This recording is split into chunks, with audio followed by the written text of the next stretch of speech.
friends, how are you? How's your weekend? So I have good news for SMEs, business owners, startups, prospective business owners, private companies. President Buhari on Friday assented to the Companies and Allied Matters Bill. So there's a new act now. CAMA has been repealed. The old CAMA has been repealed, and then there is a new act. So there are so many changes to this bill, and that's what I'm going to highlight for you in this video. So stay tuned.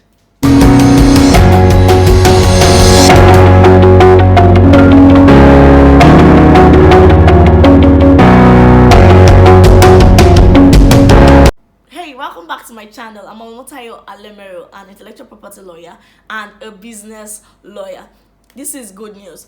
First of all, thanks for subscribing to my channel. Thanks to the 100+ subscribers I have. I really appreciate. Thank you so much. So straight to the point, the President of the Federal Republic of Nigeria, President Buhari, on Friday assented to the Companies and Allied Matters Bill. It is now an act. So we have Companies and Allied Matters Act 2020, and guess what, this is the first time it's being revised in 30 years. Since it was introduced, it has never been revised. This is the very first time. So many changes have been made, and I guess this is going to, I know for sure that this is going to affect you, and you're interested to know what or how these new acts affect you. This assent, the bill is now an act. So that means the former Companies and Allied Matters Act has been repealed, and this is the very first time this act is being revisited in 30 years, thankfully. So straight to the point, now you can register your business electronically. Not just register it electronically, you can do a whole lot of things electronically. You can sign online, do virtual signatures through designated means, through recognized means. Yes, electronic signatures are now allowed. So shareholders can now meet virtually. You can hold meetings maybe via Zoom or via recognized online platforms. Good news, this COVID age, this is really good stuff. It's the best time for this to have come in. You don't have to meet physically. You can do that over your Zoom call or over any other internet call. Also, annual general meeting does not have to be held physically anymore. It can be held virtually. This revised act allows for single membership. So if you want to form a company, one person can now form a private company. Remember the live session I had with Barrister Chinwe Ajebili sometime last month, and we said only 2 people, minimum of 2 people are required to form a company. One person could not. Now an individual, only one person is okay. Minimum standard rather has been dropped from 2 people to 1 person. So one of you can just say, oh, I'm the only one, I want to be the only shareholder in my company. You're allowed to. Another thing you need to know is, with this revised act, you no longer need a company secretary mandatorily. It's no longer compulsory for you to have a company secretary, because I know a number of times people try to register and then they say, oh, barrister, can you just be my secretary? You don't just say, oh, can you just be my secretary? So it was actually compulsory for you to open up a company, form a company, and you then, as at the last CAMA, this last act, you actually compulsorily needed a company secretary. But now you can just go ahead with your shareholders, your director, without a secretary, without a company secretary. Is that exciting? Another thing you need to know is you did not need a common seal anymore.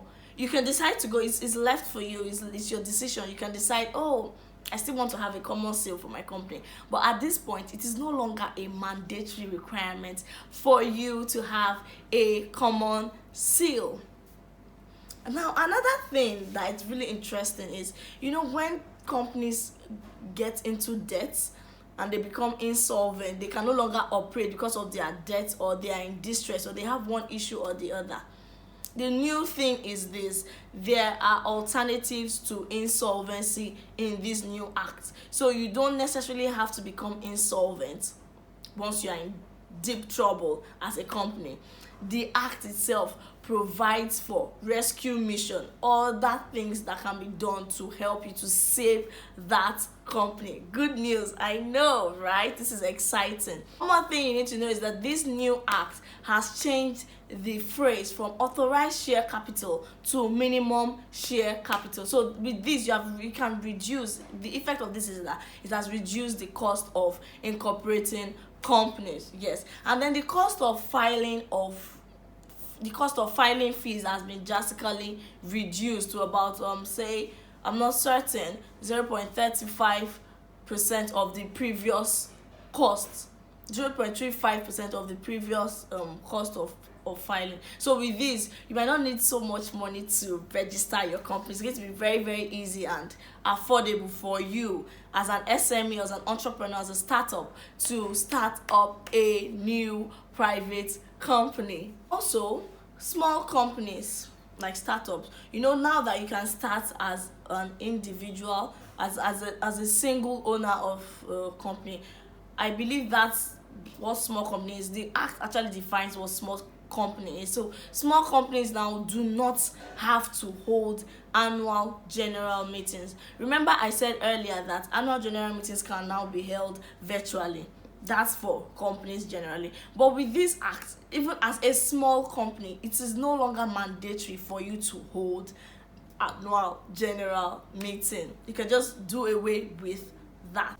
Now, this new act requires compulsory or mandatory disclosure of persons who hold a very, very substantial amount of shares in a company. So there are times where you open up a company or form a company, and then you see an individual has about over 90% shares, owns over 90% shares in that company. It's as good as saying that individual owns that company. And then there are times where they just decide not to disclose the identity of such people or of such persons. Now, for the purpose of accountability and for the purpose of transparency, the new act has said the new act has provided that such persons have to be disclosed. Their identity, their particulars have to be disclosed. So no more hide and seek. Everything is in the open. Back to the fact that some things are now allowed to be done electronically. So you can actually file your documents electronically for private companies, and then certified true copies of those documents filed electronically can be presented in a court of law as if they are original hard paperback documents. Before it used to be you can't just present, and there has to be a process, a proper foundation laid for you to even bring an electronic document before the court. But now this is admissible. It allows electronically filed documents to be admissible in court of law. So you can sign electronically, you can hold AGMs electronically, and you can actually exchange and file documents electronically. This is super sweet, especially in this age of the coronavirus. It has come to not necessarily stay, but it has come to change a lot of things. This is a good development by Mr. President. Thank you very, very much. And for those of you that you like positions, you want to be chairman and you want to be CEO at the same time, with this new act, RIP to chairman/CEO. So you can no longer be chairman and CEO simultaneously, and this is what the new act provides for. This is to really help minority shareholders. I think it's basically to protect minority shareholders. And finally, this is going to really interest you as a law student, for those that are in the law school currently. I remember when I was in the law school, the administration of criminal justice law for Lagos State was the criminal law then for Lagos. Then we had the CPA and the CPC for the northern and southern parts of Nigeria. Then news came up that Administration of Criminal Justice Act was the new criminal law, and then we had to just forget about every other thing we had studied. So for law students this year, this new act, CAMA 2020, is what you have to study, unless the law school authority says otherwise. So I wish you good luck, law students. I wish you the very, very best, but it's something you can wrap your head around. And as for SMEs, congratulations, this is really, really good stuff. I hope you are thinking of registering that private company of yours as soon as possible. So I hope you found this video useful. I hope it really helps, and bear in mind that these are not the only changes that have been identified from this new act. There are so many other changes, but so far, it's still new, so we're still studying it. But I just thought to drop this video for you to understand that there's a new act and there are changes to it, and there are some things that need to change in the course of registering your private business. Do not forget to subscribe to my channel. I'll bring you more tips subsequently, and you can check out my Instagram. I post daily on Instagram. I did a post about this on Saturday. Yes, I did a post about this on Saturday, so you can look that up at Mydigitallawyer to check what changes and how these new acts affect your business. Thanks for subscribing to my channel. Thanks for watching this video. If you really found this video useful, do not forget to share it with your friends and give it a thumbs up if you like this video. Yeah, hit the notification bell if you want to get more tips and tools first hand from Mydigitallawyer. Till I come your way again next week. Bye bye.